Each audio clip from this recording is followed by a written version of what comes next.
Mul polnud aimugi, et ajaga seotud uskumused ja programmid on mul nii sügaval ja et need on loonud sellises mahus pingeid ja stressi mu elus. Sain sellest teadlikuks alles nüüd peale 8-päevast väljakutset 8 päeva kellata. Ja selles videos jagangi sinuga väikest ülevaadet sellest väljakutsest, mida ma selle jooksul avastasin ning mis avastuse ma alles peale väljakutse lõppu tegin, mis muutis mu igapäevast ajaga seotud kogemust märgatavalt. Mõnusat vaatamist ja kogemist!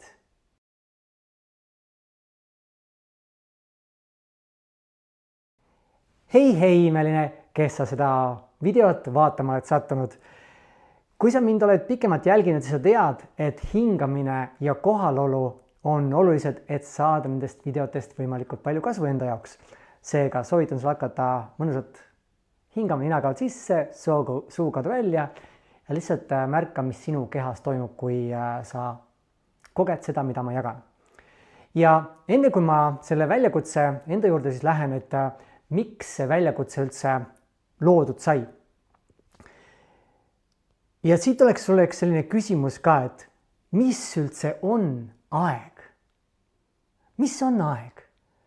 Oled sa kunagi mõelnud, kui palju see väike tiksuv asjandus meie elu tegelikult juhib?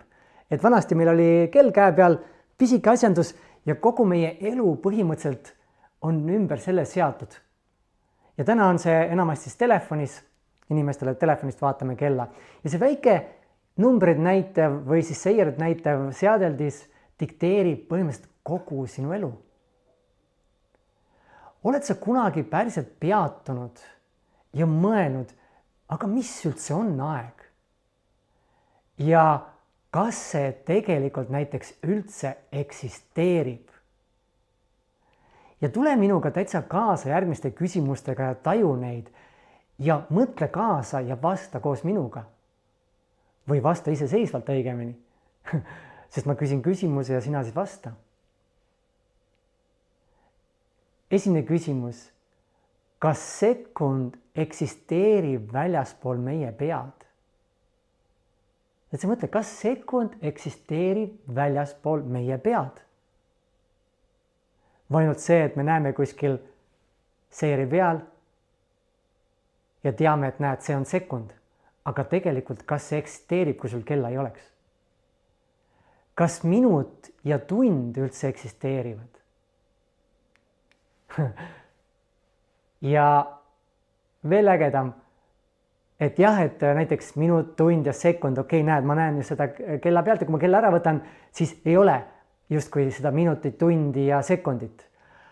Aga mul oleks järgmine küsimus, kas eksisteerib üldse ööpäeva, aastat ja kuud? Aga siis on see, et Armin, aga päike ju tõuseb, on ju, näed, üks päev sai läbi, teine päev läbi ja saame lugeda, näed, et 30 päeva võrdub üks kuu justkui ja 365 päeva võrdub üks aasta. Või siis näiteks, et me jõuame ju aastaga ümber päikese, teeme tiiru ära, näed, päike jõuab samasse kohta. Või maa jõuab samasse kohta, no maa pealt vaadata, siis päike jõuab samasse kohta. Et tundub nagu ju eksisteeriks kuu, aasta ja päev ja ööpäev. Aga kui sa hõljuks näiteks mõnes kosmoselaevas keset tühjust ja sul ei ole mitte ühtegi riistapuud, mis annaks sulle märku ajast. Sest et kui sa oled keset tühjust ja kogu aeg on päike nagu ühes kohas sul põhimõtteliselt, sest sa hõljud lihtsalt sealt, siis kas sa üldse tead, et aeg eksisteerib? Et see on nagu päris huvitav küsimus, on ju. Siis kas on võimalik, et see aeg, mida me nimetame ajaks, on tegelikult illusioon lihtsalt. Sest kui aeg eksisteerib ainult siis, kui me saame seda justkui nagu mingite vahenditega mõõta ja kus need mõõtmisvahendid tulid, kes dikteeris üldse või defineeris, mis asi on sekund. Et me oleme läbi aja järjest täpsemaks saanud näha, et sekund on see ja aga see on ka ju kokku lepitud aeg või ei ole või? Või kokku lepitud nagu mõõteühik. Ehk siis kas tegelikult nagu päriselt kas tegelikult eksisteerib sekundit, minutit, tundi, päeva, aastat ja nii edasi, kui sul oleks ühtegi seadet ja sa eluksid lihtsalt keset kosmost. Ja kui nüüd mõelda, et see kõik ongi justkui illusioon, siis asi, mis võib olla nagu suurim illusioon üldse, dikteerib praktiliselt kõike meie elus. Näiteks, mis kell me sööme, mis kell trenni lähme, mis kell mingit tabletti võtame, mis kell magame, mis kell võib-olla isegi seksime. Ja see loetelu võiks veel olla nagu väga-väga pikk. Põhimõtteliselt enamus meie asju on seotud täna ajaga. Aga lähme siit veel edasi ja siis me ütleme, et kui me arvestame, et aeg on illusioon, on ju, et seda ei eksisteeri, aga siis me ütleme, et aeg saab otsa, aega ei jätku, mul ei jätku aega, kui palju me kasutame seda, et mul ei ole aega, aeg saab otsa, oleks vaid mul rohkem aega ja nii edasi, nii edasi. Aga kuidas saab, nagu mõtle korraks, kuidas saab aeg otsa saada? Kuidas saab aeg otsa saada? Või kuidas saab meil rohkem aega olla, nagu kotiga võtame seda kuskilt või lähme ostame poest kuskilt või? Kuidas saab midagi üldse otsa saada, mida ei eksisteeri? Ja kuidas sa saad midagi kulutada, kui seda ei eksisteeri? Et näed, mul kulus selleks 3 tundi, mul kuluks selleks 5 tundi, mul kuluks selleks nii palju aega, ma pühendasin 5 aastat oma elust, see võttis nii palju aega. Kuidas see võtta sai, kui aega ei eksisteeri? Ja oled sa nagu võtnud kunagi hetke ja päriselt mõelnud, milline oleks su elu siis, kui me poleks kunagi teadnud kella ega aja olemasolust? Milline võiks elu siis olla, kui sa lihtsalt ei teaks, et selline asi eksisteerib nagu aeg? Ja mõtle nüüd veel, kui palju stressi selle aja ümber tegelikult on. Pidev kiirustamine, pidev tõmblemine, tähtaegadest kinnipidamine. Võib öelda, et me oleme 24/7 praktiliselt hirmus. Et mul on vaja see valmis saada, mul on vaja see, mul on sinna vaja jõuda, mul on see. Me oleme pidevalt aja surve all. Ja aeg nagu justkui pressiks meid. Ja kui räägitakse puudusteadvust näiteks, siis enamasti räägitakse või mõeldakse seda nagu rahast lähtuvalt. Aga kas on võimalik, et ajapuudus on palju suurem probleem? Ja eriti just sellepärast, et me pole sellest isegi teadlikud mitte. Sest et kui ma olen pidevalt selles hirmus, et mul ei jätku aega, ma ei jõua, ma olen nii-öelda ülekoormatud asjadest, tegevustest, kus see kõik tuleb tegelikult? Mõtle korra, kui sinu elus on olnud mingisugune tempolik periood või üldse tunned nagu stressi, siis mõtle, mis on selle põhjustaja tegelikult? Ongi see aeg.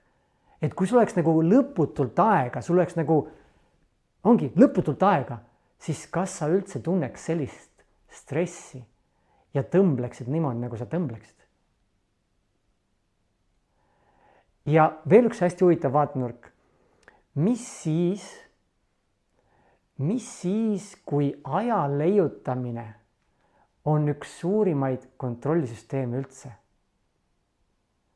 Et kes iganes leiutas nagu aja, mis siis, kui see sai leiutatud ja loodud sellepärast, et kontrollida kogu inimmassi põhimõtteliselt.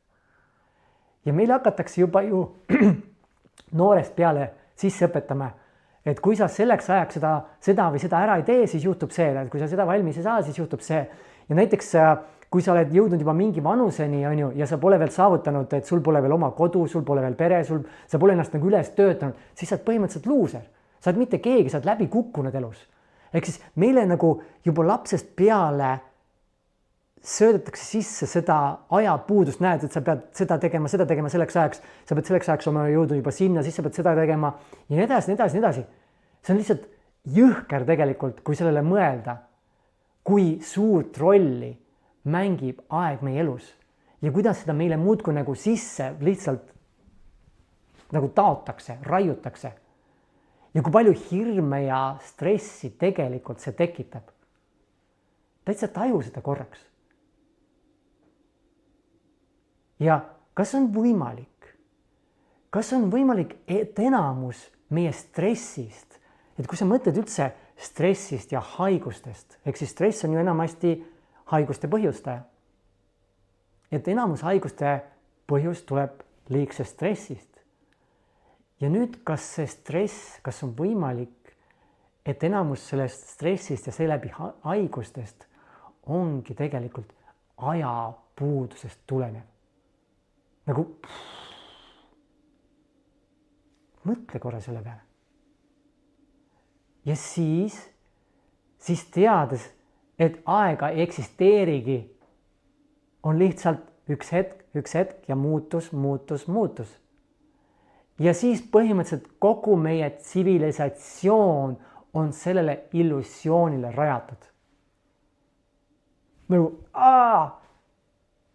ma arvan juba praegu, ma usun, et sa koged juba päris ägedaid mingisuguseid nagu, mida, okei. Ja oleks päris äge kuulda, mis iganes sul üles tulevad, jäta kommentaari ka, et kommenteeri ka vahepeal.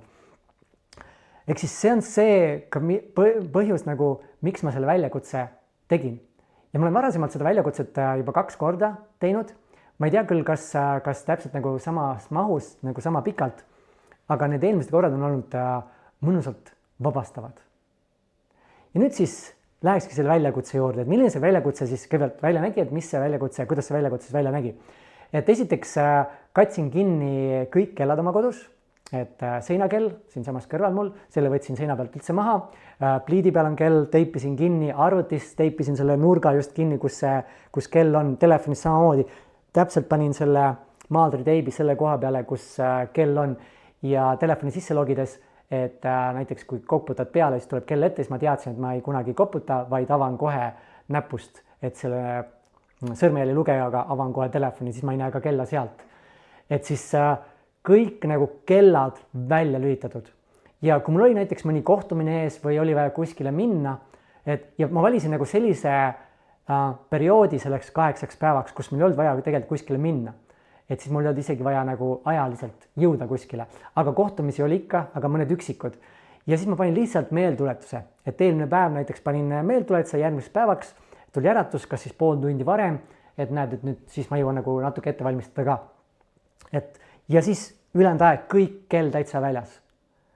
Ja mida ma siis kogesin? Kui eelmised korrad olid sellised, vähemalt ma mäletan neid, et need olid sellised hästi vabastavad, siis seekord oli kuidagi nagu mingi huvitav pinge tuli ülesse. Eriti just hommikuti, et ma ei teadnud nagu, mis kell on, ma ärkan ja ma ei tea, mis kell on, et mul oli soovis nagu päeva jooksul mingeid asju ära teha, siis see, et ma ei teadnud nagu palju mul aega on, lõi tegelikult mingisuguse pinge minu sees. Et palju mul tegelikult nagu aega tegemisteks on. Ja eriti pinge tekkis siis, et ühel päeval just eriti oli see, kus mul oli hommikul kell 10 oli vist kohtumine, midagi siukest. Ja ma ärkasin ja siis ma ei teadnud, palju mul kohtumiseni aega on, siis ma ei teadnud üldse nagu, palju ma midagi teha ei jõua, kogu aeg oli kukkas see nii huvitav, millal see äratuskell tuleb, huvitav, millal see meeltoletus tuleb. Et nagu nii huvitav, kuidas isegi kui kellast nagu mitte midagi tea, ikka mingisugune pinge sees ja nüüd vastupidiselt sellele, et ma tean nagu, et näe, kell on juba nii palju, oli see, et ma ei tea kellast mitte midagi, palju mul jäänud on. Aga kui ma päevaga juba pihta hakkasin, siis oli juba väga mõnus nagu kulgeda, et see kui hommikune see nii-öelda pinge seisund oli möödas, siis oli juba sealt väga mõnus edasi minna. Ja päikese järgi, kui olid sellised ilmad, kus päike paistis, siis päikese järgi sai ka enam-vähem teada siuke paari tunnise täpsusega, sest et kui ma kodus olen, ma tean, kus kandis kell, nagu kella järgi, kus kohas päike parajasti on. Aga me käisime ka matkamas, õigemini telkimas, me matkamas ei käinud, käisime lihtsalt telkimas ja me olime 3 päeva olime siis seal ja seal ma ei teadnud tegelikult üldse nagu päikse järgi ka, aga päikse kõrguse järgi ikkagist enam-vähem saad aru, mis see kell on, et kas on kell 11 või kell on juba 3 näiteks, et selle järgi midagi sai teada. ja mõned korrad ma tegelikult nägin ka kella, näiteks ühe korra, kui ilmateadet vaatasin, siis ilmateate vidina üleval otsas on kell, et ma ei teadnud, et seal on kell, ma nägin seda, siis järgmised korrad, kui ma ilmateadet vaatasin, siis ma katsin lihtsalt selle osa seal kellal kinni, panin sinna siis käe peale lihtsalt ja vaatasin seda ilmateadet. Et siis ühe korra nägin oma elukaaslase telefonist ka kella, kui ta näppis ja vaatas, oi, ma nägin, mis kell on. Ehk siis see oli siis kogemus. Et iseenesest nagu väga äge on kellata olla, aga seekord tajusin just selle koha pealt nagu hommikul huvitavaid pingeid, et ei tea, mis see kell on. Ja siis jaanipäeval oli ka, see oli jaanipäeva aeg siis, kui seda väljakutset tegin just, et millal me nagu lõkke panema, ei teadnud üldse nagu palju kell on ja millal me nagu õhtu grilli teeme, et sest mulle ei meeldi nagu väga hilja süüa, et ei läheks nagu täiesti niimoodi, et sööd kõhu täis ja lähed magama.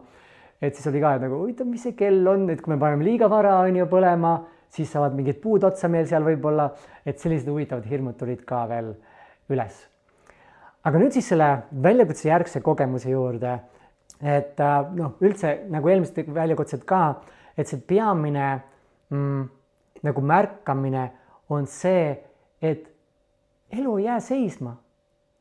Et muidu kui on see, et paned nagu kella järgi, tõk, saad võib-olla rohkem asju tehtud, on ju, aga elu ei jää seisma.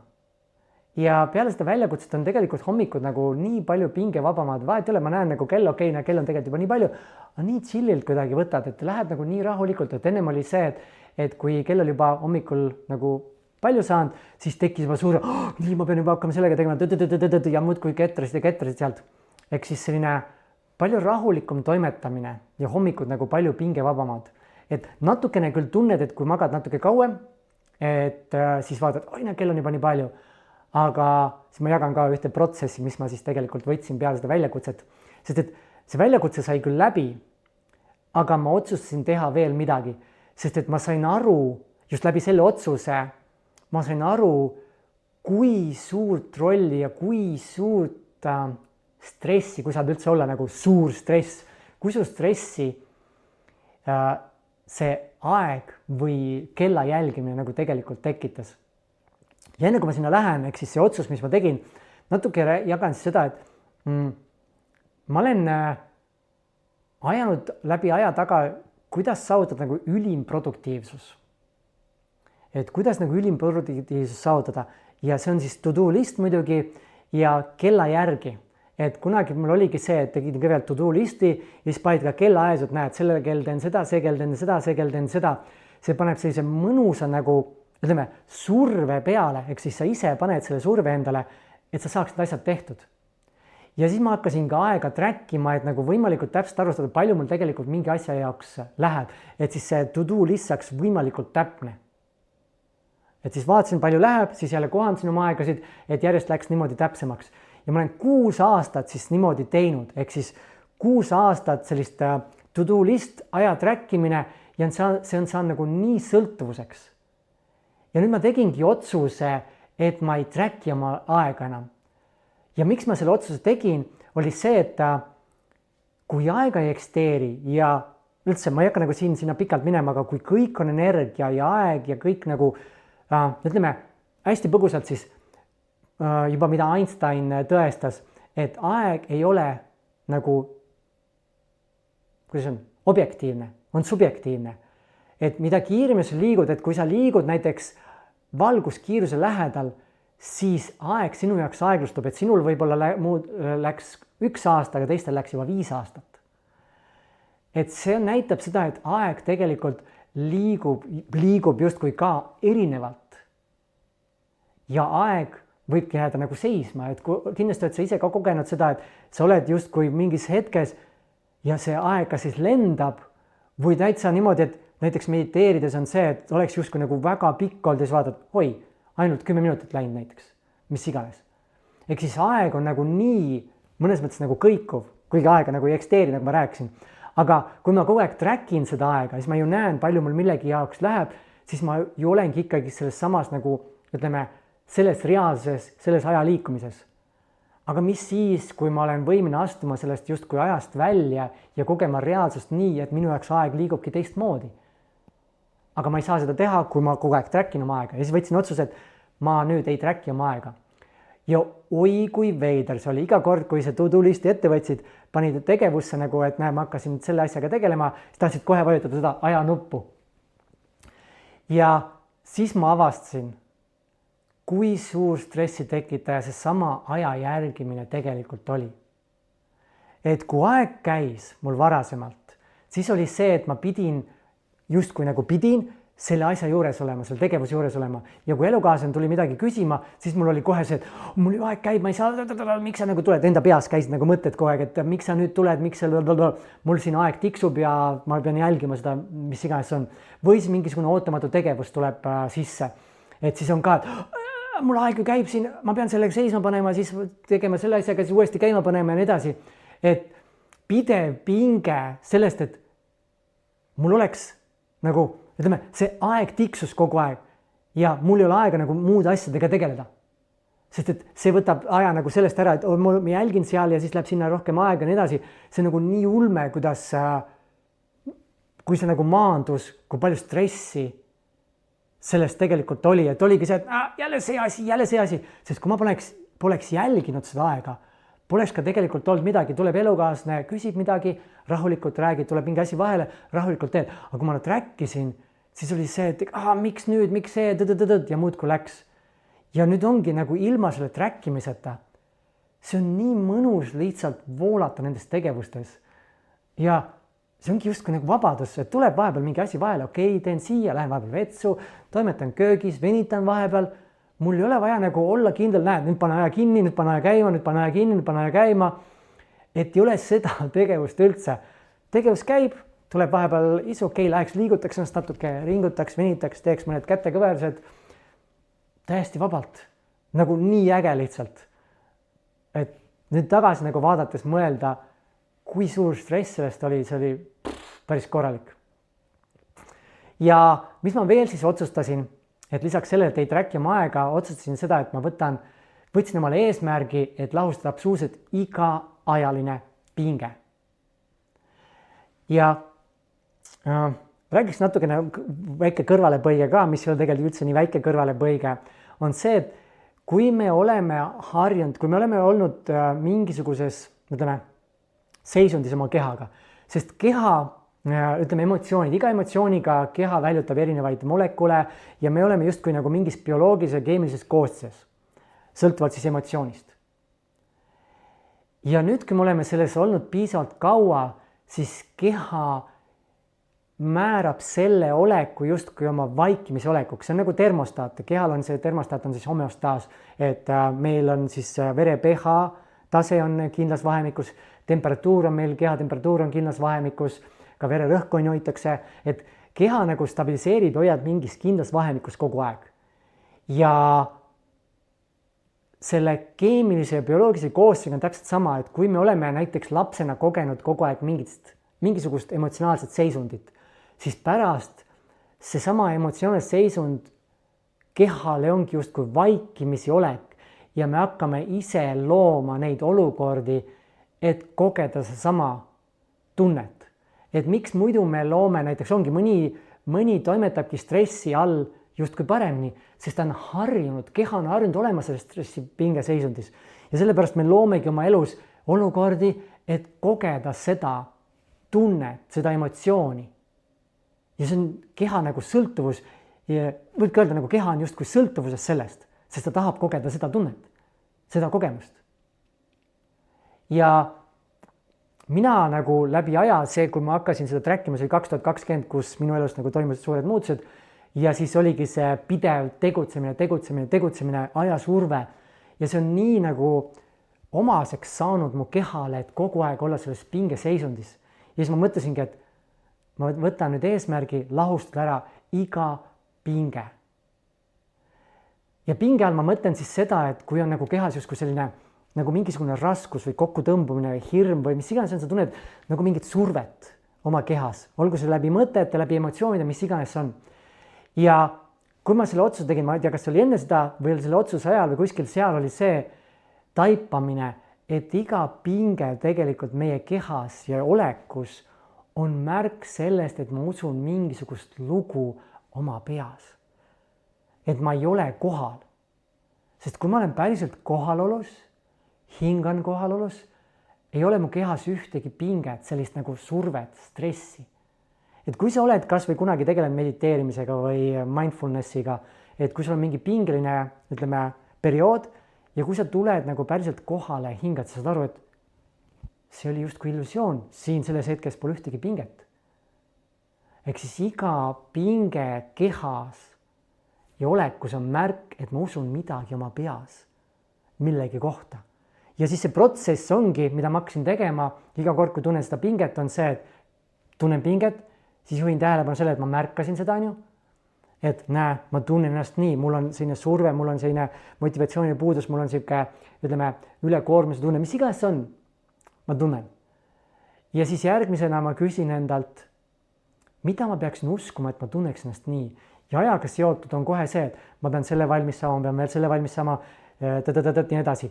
Ja siis sealt edasi, kui ma seda valmis saa, siis äkki näed, see võib-olla on rahaga juba seotud, näed, kui ma seda valmis saa, siis võib-olla ei tule raha. Kui ma seda valmis saa, siis keegi ütleb mulle midagi, kui ma seda valmis saa, siis juhtub see.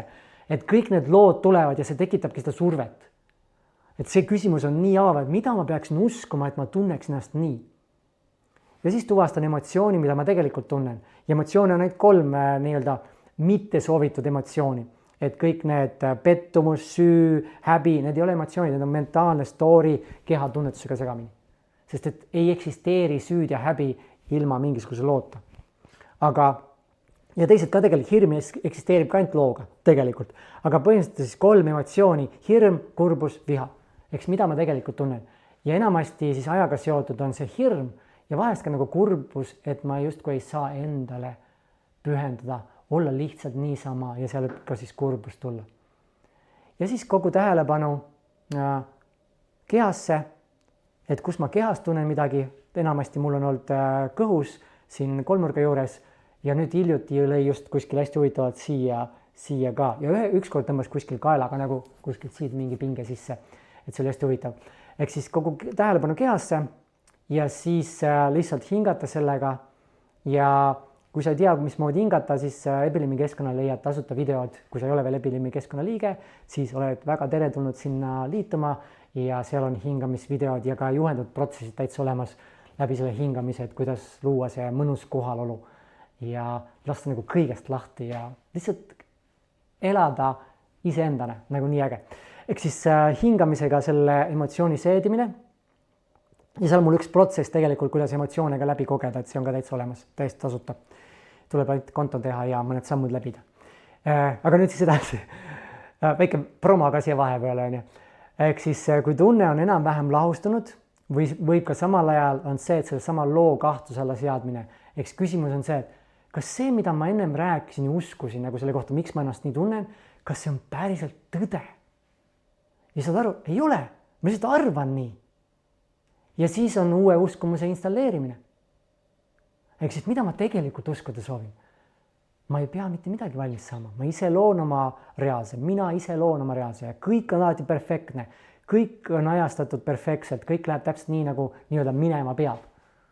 Et mis iganes need asjad on ja lihtsalt see loob nii mõnusas tunde sisse.